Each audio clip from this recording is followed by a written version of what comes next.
Kazakhstan is the largest country in Central Asia, the center of the Silk Road and the heart of nomadic culture.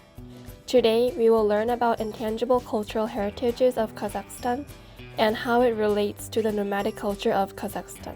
Atu, a game most enjoyed by nomads in Kazakhstan from ancient times to the present, is a game played with the ankle bones of sheep or goats.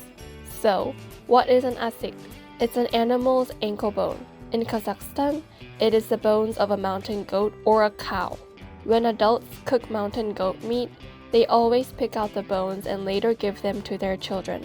They remove the flesh, dry the bones, collect them in a bag, and when the child grows up, the parents present them with this bag. Children who receive ankle bones can participate in the play. The rules of the games are simple. After knocking over several small ankle bones with a large ankle bone, the player can take the fallen bones and collect more bones. The more you take, the better. Asik Atu helps children develop shooting skills because you have to calculate the distance when you throw it. It is also helpful for children in that there is a lot of movement and participants have to cooperate with each other. Isn't it unique? The bones of the leftovers are collected in a bag and delivered to the children, and the children play with the bones. How did this culture of play develop? Did the food culture of Kazakhstan's nomadic culture and the environment of Kazakh nomads become the background of the creation of Asik Atu? Northern Turkic people, they have found an interesting way, which are making in Kazakhstan, for example, the parts of bones of camel, and sheep in Arctic Eskimos, they do it from birds because they do not have camels, they do not have sheep. So their normal diet are birds and also sea animals. The main diet influenced because children and people use what they do have. The next cultural heritage. When the child first walks or stands upright and tries to balance, a ritual called Tusaukesu is held. The ceremony symbolizes the beginning of a new stage in a child's life. The ancestors used to grab the mountain goat, take out its intestines, wash them, then weave it between the legs of the child and cut it. That's why the ritual is called Tusaukesu, which means breaking the shackle. The shackles are made from the guts of the mountain goat, which in Kazakh culture represents prosperity and peace. It is to cut the shackles of the mountain goat's gut and hope that the child will enjoy wealth and prosperity. This ritual is often associated with the three-way universe. Unlike the two-component system, which has only black and white, good and evil, the nomadic world always has three options. Therefore, it was believed that if you cut off the strings, you could free the child from its previous life and cut off the connection with the underworld and the heavenly world, making the child be able to be happy in the middle world. Hold on, did you notice? Both Asik Atu and Tusaukesu are deeply related to mountain goat. Is this really a coincidence? The horn of a mountain goat can also be found in the flag of Kazakhstan. It is a traditional pattern of Kazakhstan. The more you know about Kazakhstan, the more you find the mountain goat. Is there nomadic culture in the background of the mountain goat becoming such an iconic animal? Symbolize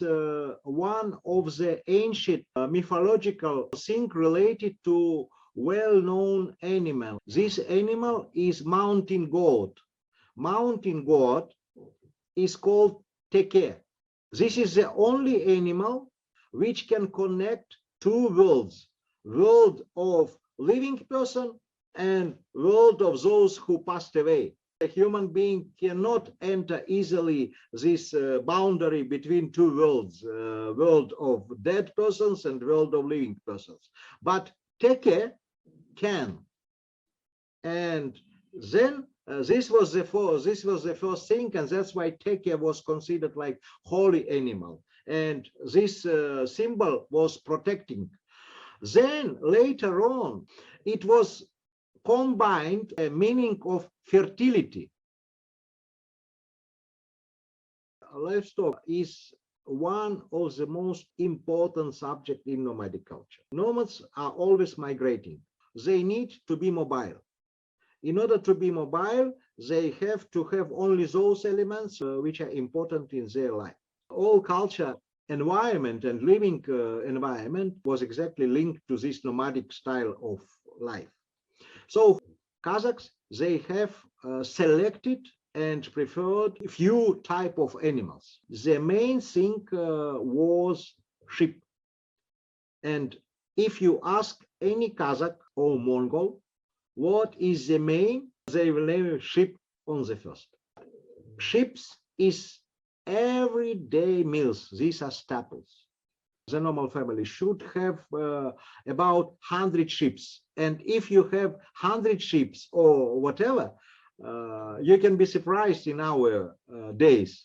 But this was poor family because each sheep can give the birth to 4-6 newborns.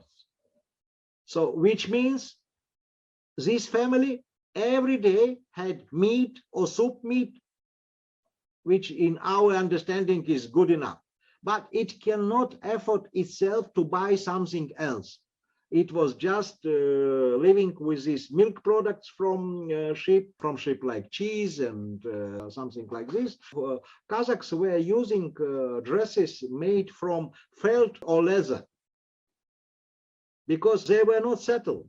They could not grow plants. They can change it, they can buy it, but for this you need more sheep. In summary, Atu and Tusaukesu, you can see that the two heritages of Kazakhstan were greatly influenced by the nomadic culture of Kazakhstan. Livestock was important because they were nomads, and along with the natural environment, Kazakh nomadic culture and their beliefs each had an influence to make the mountain goat very important, and this was reflected in many cultural heritages. Through this, we can see that a country's culture is not separate from the other cultures of that country, but has a mutual relationship that affects each other.